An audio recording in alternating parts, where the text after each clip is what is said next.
The sun was shining brightly over Ridgewood's community pool. It was one of those perfect summer days when the sky was an endless blue and the air was thick with the smell of sunscreen and chlorine. Monica Carter sat in one of the lounge chairs, her book open on her lap but barely read. She wasn't paying much attention to the words on the page. Her eyes constantly darted toward her 10-year-old niece, Leah, who was splashing around happily with a group of kids in the shallow end. Monica loved these simple moments. Since she had taken on the role of raising Leah, she cherished every small joy, like the sound of Leah's laughter echoing through the air. It made the hard times, the challenges of single-handedly raising her niece after her sister and brother-in-law passed away in a car accident, fade into the background. "Monica, look at me!" Leah's voice rang out, breaking through Monica's thoughts. Monica looked up and smiled, watching as Leah floated on her back. "I see you, sweetie. That's awesome." Leah giggled and swam back toward the side of the pool, where she continued to play with the other children. Monica's heart swelled with pride. Leah was adjusting well despite everything. Monica tried her best to be the stable, loving figure her niece needed. But Monica couldn't help but notice the stares. They were subtle, but they were there. A couple of the mothers sitting nearby would glance in her direction, then quickly turn back to their conversations when she looked their way. Ridgewood was a predominantly white suburb, and Monica was used to being one of the few black women in the neighborhood. It wasn't outright hostility. It was the kind of distant politeness that left her feeling like she didn't quite belong. She shifted in her chair, uncomfortable but not surprised. She lived in Ridgewood for 5 years, and while she had some acquaintances in the community, she hadn't made many close connections. People were friendly enough, but there was always that underlying tension, that feeling that she was being judged, whether for her skin color or simply for being different in a place that didn't see a lot of diversity. Monica pushed the thoughts aside, trying to focus on the beautiful day. She flipped a page in her book, though her attention was still more on Leah than the novel in her hands. Suddenly, Monica noticed something strange out of the corner of her eye. A little girl with blonde hair was struggling in the deep end of the pool. She was flailing, her arms splashing wildly as her head bobbed up and down in the water. Monica's heart skipped a beat. No one else seemed to notice. The girl's parents were sitting just a few chairs away, engrossed in conversation, their backs to the pool. Monica's body moved before her mind could fully process the situation. She dropped her book, kicked off her sandals, and dove into the water without a second thought. The water was cool against her skin as she swam toward the girl. "I'm coming," she called out, though the child didn't seem to hear her. The girl's head slipped beneath the surface just as Monica reached her.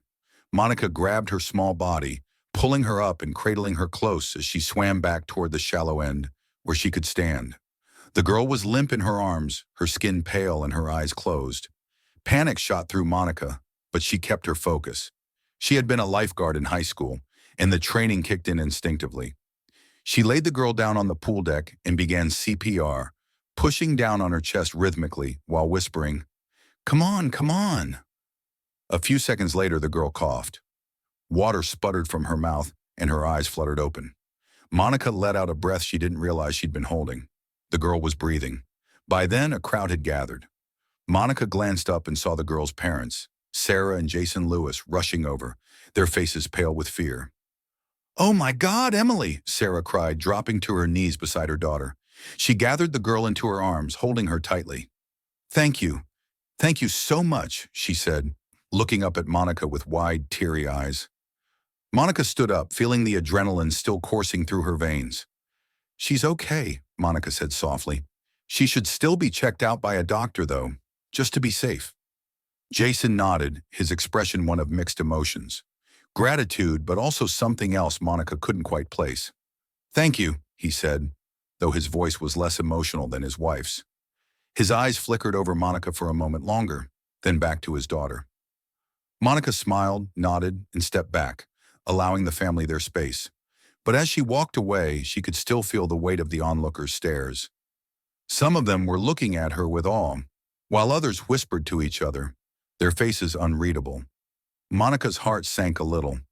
Even after saving a child's life, she couldn't shake the feeling of being an outsider. The next day, a small article appeared in the local newspaper. The headline read, "Close Call at Ridgewood Pool. Community reminded about pool safety. Monica scanned the article, her brow furrowing. There was a brief mention of a local teacher who had assisted in the incident, but her name wasn't mentioned, and the article mostly focused on the importance of parental supervision. Monica sighed and folded the paper, tossing it onto her kitchen table. Leah sat across from her, eating cereal. "Why do you look so sad, Aunt Monica?" she asked. Monica shook her head, forcing a smile. "I'm not sad, sweetie. Just thinking." Leah looked at her with those big, curious eyes. "You're a hero, Aunt Monica. You saved that girl's life." Monica smiled softly. "I just did what anyone would have done." But even as she said it, Monica couldn't shake the strange feeling that had settled in her chest. Why hadn't the article mentioned her by name? Why had the parents' gratitude felt so distant? She had saved a life, yet she felt more isolated than ever. At work, things felt different too. Monica noticed that some of her colleagues who usually greeted her warmly seemed to avoid her in the hallways. The principal, Mr. Griffin, made a point of reminding all the teachers about liability concerns when it came to off-duty actions, which felt like a thinly veiled reference to the pool incident. Monica felt a growing sense of unease. She hadn't done anything wrong. She had saved a child. But instead of being treated as a hero, it seemed like people were whispering behind her back. Even her neighbors were acting strange. Mrs. Henderson, who lived across the street, usually waved when Monica walked Leah to the bus stop, but lately she seemed to be deliberately avoiding eye contact. Just when Monica thought things couldn't get more complicated, she received a letter in the mail that sent a chill down her spine. It was from a lawyer representing Sarah and Jason Lewis. The letter claimed that Monica had acted recklessly and unnecessarily traumatized their daughter by performing CPR. They were considering filing a lawsuit. Monica's hands shook as she read the letter. "What?" she whispered, feeling her stomach drop. How could they accuse her of anything after she had saved their daughter's life? She felt a mixture of anger, disbelief, and fear. Her thoughts raced. How could this be happening? She had done the right thing. Emily was alive because of her, and now they were threatening her with legal action? Monica called her sister Alicia in a panic. "They're saying I traumatized her by giving CPR," Monica said, her voice shaking. "I could lose everything if they go through with this." Alicia tried to calm her down. "You did nothing wrong, Monica. They're just scared, and people do stupid things when they're scared. You saved that little girl's life. Don't let them make you doubt yourself." But despite Alicia's comforting words, Monica couldn't shake the fear that settled deep in her gut. What if this lawsuit ruined her? What if her career, her life in Ridgewood, was destroyed because she tried to do the right thing? Monica sat in her classroom, staring blankly at the stack of papers she needed to grade. It had been a week since she received the lawyer's letter, and every day since then had felt like a struggle. She had tried to focus on her work, but the letter weighed heavily on her mind. She could hardly think of anything else. When she walked through the school hallways, the familiar warm greetings had turned cold. Susan, a fellow teacher who usually chatted with Monica during lunch, now barely made eye contact. In the teacher's lounge, Monica felt eyes on her, and when she left, the hushed conversations grew louder. What were they saying? Was she being paranoid? Monica shook her head, trying to focus on her students. But the feeling of isolation crept in, stronger each day. It wasn't just the school. Her neighborhood, too, had become colder. One afternoon, as she walked Leah to the bus stop, she waved at Mrs. Henderson again, just as she had done for years. But this time, Mrs. Henderson turned away, pretending not to see her. Monica's chest tightened with the familiar sting of rejection. She was doing everything right. She was kind, polite, and dedicated to her community. And yet she felt more alienated than ever. Even Leah began noticing the change. "Aunt Monica, why don't Mrs. Henderson and Mr. Jones say hi to us anymore?" Leah asked one day, her small hand gripping Monica's. Monica forced a smile, her heart heavy. "I'm sure they're just busy, sweetie," she lied, not wanting to burden Leah with the weight of adult prejudices. But inside, Monica felt the sting of each cold shoulder and unreturned wave. At home, Monica's phone buzzed relentlessly. When she finally checked her social media accounts, her stomach dropped. People were commenting on the pool incident, and the reactions were far from what she expected. While some praised her quick thinking, others accused her of seeking attention or making the situation worse. She should have left it to the lifeguards. It's not like she's some hero, one person had commented. Another post read, "Why is everyone making such a big deal out of this? I bet she's exaggerating." Monica put her phone down, feeling sick. The worst part wasn't just the stranger's comments. It was seeing the same negativity from people she thought she knew. Her neighbors, her colleagues, even parents of her students were questioning her actions. The whispering had moved from the poolside to her phone, and the distance between her and Ridgewood grew wider with every passing day. Monica's worst fears came true 2 weeks later.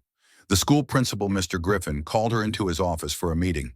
As she sat down, Mr. Griffin folded his hands on his desk and looked at her with a carefully neutral expression. "Monica, I need to talk to you about the pool incident," he said, his voice calm but serious. Monica's stomach tightened.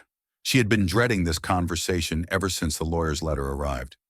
"What's going on?" she asked, trying to keep her voice steady. Mr. Griffin sighed and leaned back in his chair. "I've received a formal complaint from the Lewis family.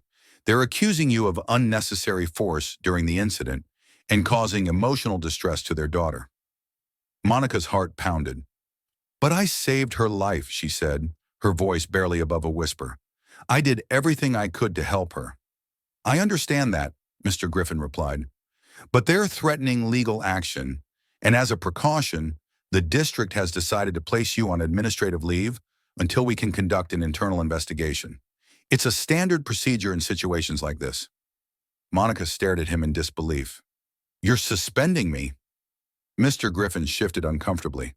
"It's not a suspension, it's paid leave, but given the potential liability, we have to take this seriously." The words felt like a punch to the gut. Monica had devoted her life to teaching, pouring her heart into her students and her community. Now, the very people she had served were turning their backs on her. She left the office in a daze, her mind reeling. How had things spiraled so far out of control? She had saved a child's life. How could that be twisted into something wrong? When Monica got home that afternoon, Leah greeted her at the door with a bright smile. "Aunt Monica, look at the picture I drew today." Monica knelt down to look at the crayon drawing Leah held out. It was a picture of Monica in the pool, saving the little girl. Above the scene, Leah had written in big letters, "My Aunt Monica is a hero." Tears pricked at Monica's eyes as she looked at the innocent drawing. She hugged Leah tightly, trying to keep her emotions in check. "It's beautiful, sweetheart," she whispered. "Thank you." But as she held Leah close, Monica felt the weight of the world pressing down on her. In Leah's eyes, she was a hero, but in the eyes of Ridgewood, she was becoming something else entirely, a villain, a liability. The next few weeks were a blur of frustration, anger, and deepening despair. Monica spent most of her time at home, staring at her phone, scrolling through social media posts and news articles that continued to swirl around the pool incident. Her name was never mentioned, but the whispers were there, hidden in every comment and every conversation she overheard. One night, Monica sat on her couch, staring blankly at the TV. The house was dark, except for the glow of the screen. Leah had gone to bed hours ago, but Monica couldn't sleep. She hadn't been able to sleep for days. Her phone buzzed on the table beside her. Another message, probably. Monica ignored it, too exhausted to care. She felt like she was sinking into a pit of darkness, and no matter how hard she tried, she couldn't claw her way out. The weight of the lawsuit, the judgment of her neighbors and colleagues, the coldness of Ridgewood, it was all too much. A knock on the door startled her. For a moment, Monica thought she had imagined it, but the knock came again, louder this time. She stood up, her heart racing. Who could it be at this hour? When she opened the door, she found her sister, Alicia, standing on the porch, her expression full of concern. "Monica, what's going on?" Alicia asked, stepping inside. "You've been shutting everyone out. I'm worried about you." Monica closed the door behind her and leaned against it, tears welling in her eyes. "I don't know what to do, Alicia," she said, her voice breaking. "Everything is falling apart." Alicia wrapped her arms around her, pulling her into a tight hug. "You did nothing wrong," she whispered. "You saved that little girl's life. Don't let them make you doubt yourself." Monica clung to her sister, but deep down, She couldn't shake the fear that had been gnawing at her for weeks. What if the lawsuit destroyed everything? What if she lost her job? What if she had to move away from Ridgewood, away from the life she had built for herself and Leah? "I don't know how to fight this," Monica whispered, her voice trembling. "They're turning me into a villain, and I don't know how to stop it." Alicia pulled back and looked into Monica's eyes. "You're not a villain, Monica. You're a hero. And if they can't see that, then that's their problem, not yours." Monica wiped away her tears, trying to take comfort in her sister's words. But the fear and uncertainty still lingered, heavy and unshakable. A week after her meeting with Mr. Griffin, Monica received an unexpected phone call. It was from David King, a journalist who had read about the pool incident and wanted to hear her side of the story. "I think what happened to you is important," David said over the phone. "There's more to this story than just a pool rescue. I want to help you tell the whole truth, if you're willing." At first, Monica hesitated. She had seen how people twisted her actions and doubted her motives. What if David did the same? What if telling her story just made things worse? But something inside her shifted. She was tired of being silent, tired of letting others define her actions. She had saved a life, and it was time to stand up for herself. "Okay," she said finally, "I'll talk to you." The next day, David came to Monica's house to interview her. They sat in her living room, and for the first time, Monica felt like someone was truly listening to her. She told David everything, from the moment she saw Emily struggling in the water to the fallout that had followed. As she spoke, Monica felt the weight on her chest slowly lift. She had been carrying the burden of this story alone for so long, and now finally she was sharing it. David listened intently, nodding as she spoke. "You did the right thing, Monica," he said softly. "People need to know that." When David left, Monica felt a glimmer of hope for the first time in weeks. Maybe, just maybe, this was her chance to set the record straight. Monica sat in her living room, staring at her phone as she read the article David King had written. The headline caught her breath. "A Hero Silenced: The Story of Monica Carter's Poolside Rescue and Its Unexpected Fallout." The article detailed everything: the day at the pool, the legal threats, and the social backlash she had faced in Ridgewood.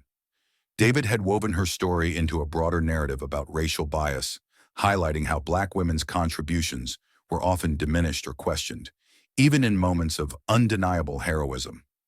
Monica's heart pounded as she scrolled through the words. David had captured her experience perfectly, painting her not just as a victim, but as a strong, resilient woman who had been unfairly treated by her community. She put her phone down, feeling a mixture of relief and anxiety. David had done a masterful job, but now her story was out there for the world to see. What would happen next? Within hours, Monica's phone began buzzing nonstop. The article had been shared hundreds of times on social media, and comments were pouring in. At first, she was too scared to look, fearing that the same negative voices would dominate the conversation. But as the day went on, something unexpected happened. The majority of the comments were overwhelmingly supportive. Strangers from across the country were expressing their outrage over her treatment and praising her for her bravery. "Monica Carter is a hero. She deserves recognition, not criticism. I'm disgusted by how this town treated her. She saved a child's life. Thank you, Monica, for standing strong. You are an inspiration." Tears welled up in Monica's eyes as she scrolled through the comments. For the first time since the incident, she felt like people were finally seeing her for who she truly was. A woman who had acted out of instinct and compassion, not for attention or accolades. Leah, who had been playing in the other room, wandered into the living room and saw Monica crying. "Aunt Monica, what's wrong?" she asked, her voice filled with concern. Monica wiped away her tears and smiled at Leah. "Nothing's wrong, sweetie. These are happy tears." Leah climbed onto the couch and snuggled next to her. "Why are you happy?" "Because people are starting to understand," Monica said softly, holding Leah close. "They're starting to see the truth." As Monica's story gained national attention, the community of Ridgewood found itself at the center of a growing controversy. The town, once a quiet and tight-knit suburb, became divided over the pool incident and how it had been handled. Some of Monica's neighbors rallied behind her, sending her messages of support or stopping by her house to apologize for their earlier behavior. "I just wanted to say I'm sorry," Mrs. Peterson said, her voice trembling slightly. I should have been more supportive from the start. You did a brave thing, and I'm ashamed that I didn't stand by you." Monica was taken aback by the sudden show of kindness, but accepted the gesture graciously.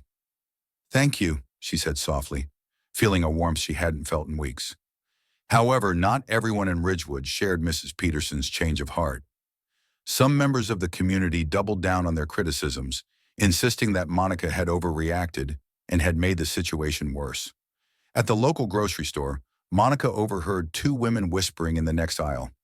"I still don't see what the big deal is," one woman said. "She acted like she was the only one who could save the girl. What about the lifeguards?" The other woman nodded in agreement. "Yeah, and now she's dragging the whole town into her mess. It's ridiculous." Monica's heart sank. Even after everything that had happened, there were still people who refused to see her as anything other than a troublemaker.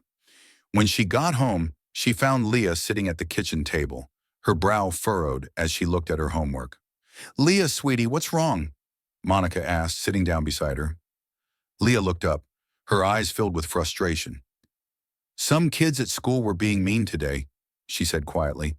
"They said you're not a hero and that you just wanted attention." Monica's chest tightened with anger and sadness. It was one thing for her to be targeted by adults, but now Leah was being dragged into it too. "Don't listen to them, Leah," Monica said, trying to keep her voice steady. "People can be cruel when they don't understand. But you know the truth. You know I did the right thing." Leah nodded, though Monica could see the hurt in her niece's eyes. It broke her heart to see Leah going through this, but she knew they had to stay strong. The mounting public pressure from the viral article finally began to have an impact. A week after the story spread, Monica received a call from Mr. Griffin, the school principal. "Monica, I have some good news," he said, his voice sounding more relieved than she'd ever heard. "The Lewis family has decided to drop their legal complaint. They won't be pursuing the lawsuit." Monica let out a breath she hadn't realized she was holding. "Thank God," she whispered, feeling a weight lift off her shoulders. "That's not all," Mr. Griffin continued. "The school district has decided to reinstate you immediately. You can come back to work next week." Monica's heart raced. After weeks of uncertainty and fear, she was finally getting her job back.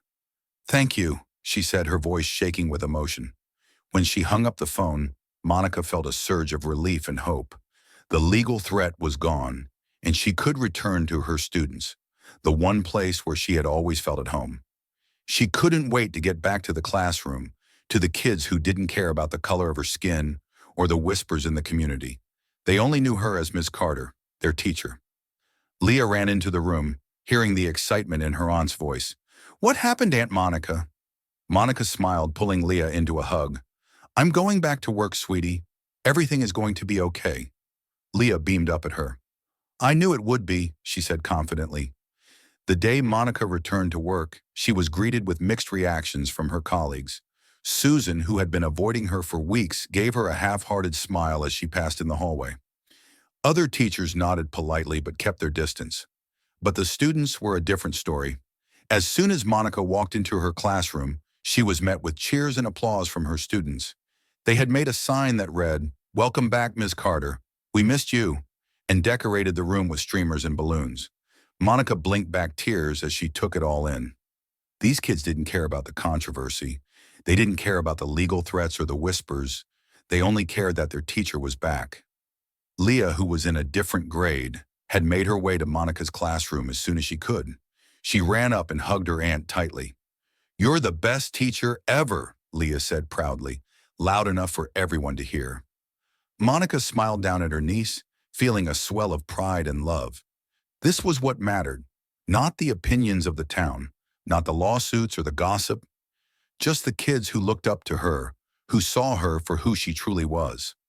As the school day went on, Monica felt the tension in her shoulders slowly ease.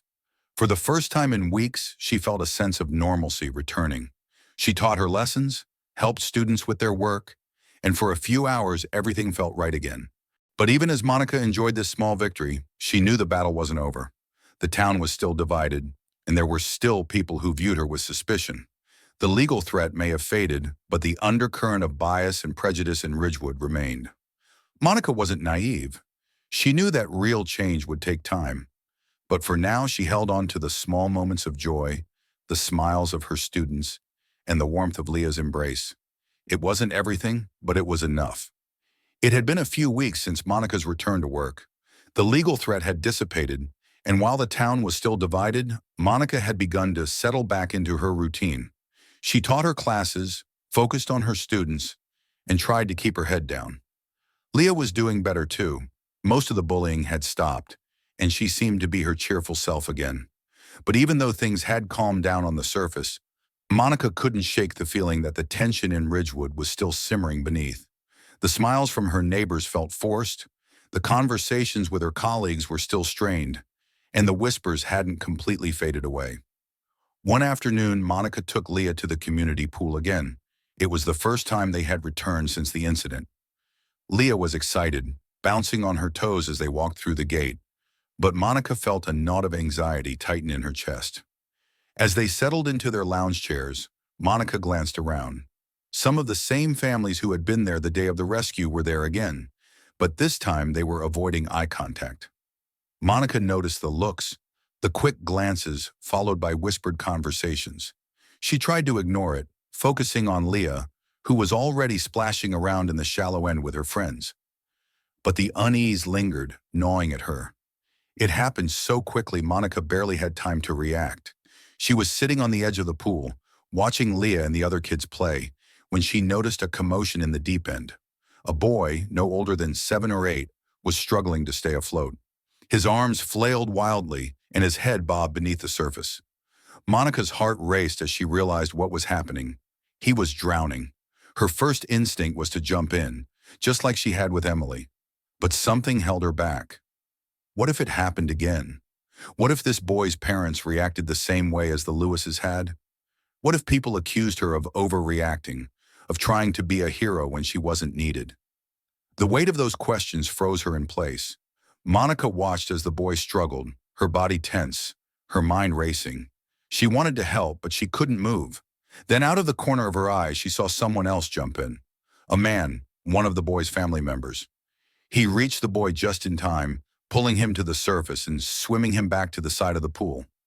The boy was coughing and sputtering, but he was okay. Monica felt a wave of relief, but it was quickly followed by a crushing sense of guilt. She should have done something. She had been right there, and she had hesitated. And in that hesitation, the boy could have died. As the lifeguard and the boy's parents rushed to his side, Monica sat frozen, staring at the scene unfolding in front of her. The voices around her grew louder, and she heard snippets of conversation. People were talking about her. She didn't move this time. What's wrong with her? Isn't she the one who saved that other girl? Why didn't she do anything? Monica's heart pounded in her chest. She felt like she was suffocating under the weight of their stares, their whispers. She had acted without hesitation the first time, but now she was being judged for doing nothing. Leah ran up to her, oblivious to the tension around them. "Aunt Monica, did you see? That boy almost drowned." Monica forced a smile. "Yes, I saw, sweetie." Leah tilted her head, sensing something was wrong. "Why didn't you help him?" Monica's stomach twisted. She didn't know how to explain the complex emotions swirling inside her, the fear, the doubt, the crushing guilt. "Someone else got to him first," she said quietly. "He's okay now." But even as she said the words, Monica knew the guilt would stay with her. The incident at the pool reignited the controversy surrounding Monica. Despite the fact that the boy had been saved, the whispers about Monica's hesitation grew louder.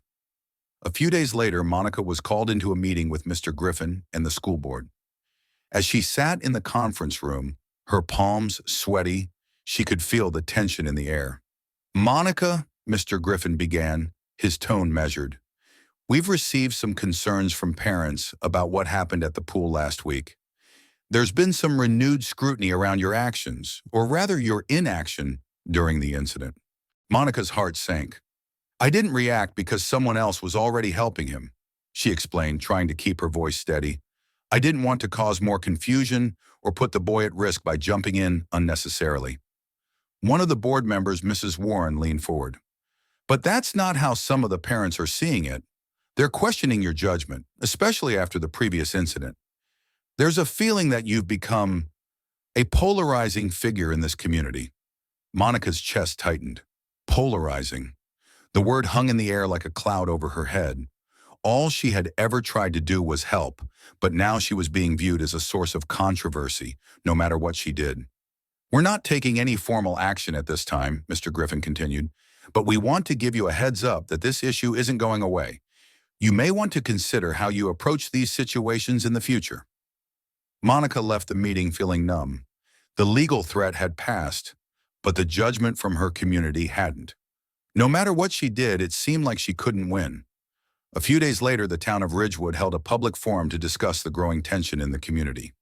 The pool incidents had become a lightning rod for deeper issues: racial bias, social divides, and the struggle for belonging in a predominantly white town. Monica was asked to speak at the forum, though she had serious reservations about doing so. Part of her wanted to stay silent, to avoid drawing more attention to herself.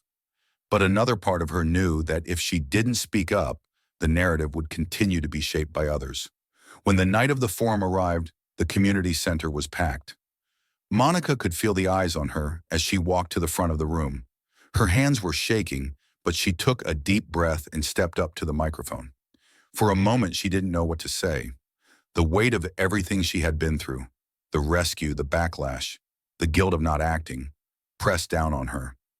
But then she looked out into the crowd and saw Leah, sitting in the front row, watching her with wide, trusting eyes. That gave Monica the strength she needed. "I've lived in Ridgewood for 5 years," Monica began, her voice steadying as she spoke. "I've taught your children, I've volunteered at community events, and I've tried to be a part of this town. But no matter what I do, I'm always seen as an outsider." The room was silent as she continued. "When I saved that little girl's life, I didn't do it for attention. I did it because it was the right thing to do. But instead of being celebrated for that, I've been questioned, criticized, and made to feel like I did something wrong." Monica's voice wavered, but she pressed on. "I hesitated during the second incident because I was scared. Scared of what people would say, scared of being judged again. And that hesitation will haunt me for the rest of my life." She looked out into the crowd, her eyes meeting the faces of her neighbors, her colleagues, the parents of her students. "I'm not perfect, none of us are, but I've tried to do the right thing, and I hope that, going forward, we can learn to see each other as people. Not as heroes, not as villains, but as human beings who are just trying to do their best." Monica stepped back from the microphone, her heart pounding in her chest. For a moment, there was silence. Then slowly, people began to clap. The applause grew louder, filling the room, and Monica felt a wave of emotion wash over her. As she walked back to her seat, she knew the road ahead wouldn't be easy. There would still be people who doubted her, who judged her, who held on to their prejudices. But in that moment, she felt a sense of release, a weight lifting off her shoulders. She had spoken her truth, and that was all she could do. The day after the town hall, Monica woke up feeling lighter than she had in months. Her speech had been the hardest thing she'd ever done, but it had also been the most freeing. For the first time since the incident at the pool, she felt like she had control over her own narrative. She had spoken her truth, and that was all she could do. The rest was up to the town. As she sipped her morning coffee, her phone buzzed with notifications. She had been avoiding social media for weeks, but curiosity got the better of her. When she opened her phone, she was greeted with an outpouring of support. People from across Ridgewood, and even from neighboring towns, were commenting on her speech, praising her courage and vulnerability. "Thank you for speaking up, Monica. You've given this town a lot to think about. I'm so sorry for how we've treated you. Your words last night really opened my eyes." Monica Carter is exactly the kind of person we need in this community. We need more people like her. Monica felt tears prick at the corners of her eyes as she read the comments. After everything she had been through, this validation was overwhelming. People were finally starting to see her as more than just the outsider or the hero or the troublemaker. They were seeing her as a person. As she scrolled through the messages, one in particular caught her eye. It was from Sarah and Jason Lewis, Emily's parents, the family whose lawsuit had started the whole ordeal. The message was short but heartfelt. "Monica, we owe you an apology. We've been wrong about so many things, and we deeply regret the pain we've caused you. Thank you for saving Emily's life. We will never be able to repay you, but we want to start by saying that we're sorry." Monica stared at the message for a long time, her emotions swirling. For so long, she had carried the weight of their accusations, their coldness, their refusal to see her for who she really was. Now finally, they were offering her the apology she had never thought she would get. She typed out a reply, her fingers trembling as she wrote, "Thank you for your message. I appreciate your apology. I know this has been hard for all of us, but I'm glad we can begin to move forward." She hit send, feeling a sense of closure settle over her. The healing had begun, not just for her, but for the community as well. In the weeks that followed, Monica noticed real changes beginning to take place in Ridgewood.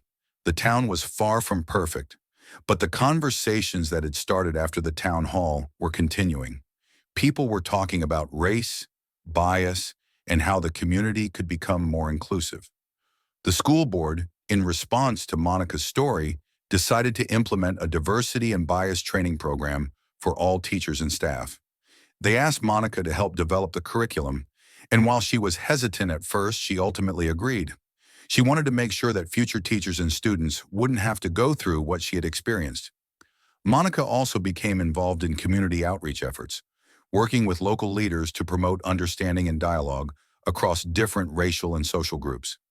Her role in the community had shifted. She was no longer just a teacher, but a bridge builder, helping to foster change in Ridgewood. One day, as Monica was preparing her lesson plans at school, she received a surprise visit. Mrs. Rodriguez, one of the older teachers who had been supportive throughout Monica's ordeal, stepped into the classroom, her eyes filled with warmth. "Monica," Mrs. Rodriguez said, "I just wanted to tell you how proud I am of you. What you've done for this town, what you've done for all of us, is truly remarkable." Monica smiled, feeling a surge of gratitude. "Thank you," she said softly. "I couldn't have done it without people like you." Mrs. Rodriguez nodded. "Sometimes change takes a long time, but you've started something here. You've made a difference." As Mrs. Rodriguez left the classroom, Monica sat down at her desk, reflecting on the past few months. She had been through so much: fear, anger, guilt, but now she could see the impact her actions were having. The ripple effect of her bravery was spreading, not just in Ridgewood, but beyond. One afternoon, Monica took Leah to the park after school. They walked hand in hand, enjoying the crisp fall air. As they passed by the community pool, Leah looked up at her aunt. "Aunt Monica," Leah said, her voice curious, "do you ever think about what happened at the pool?"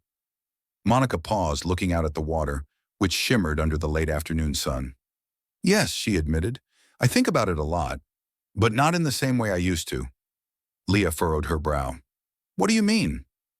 Monica knelt down so she was eye level with Leah. "I used to feel scared and guilty about what happened.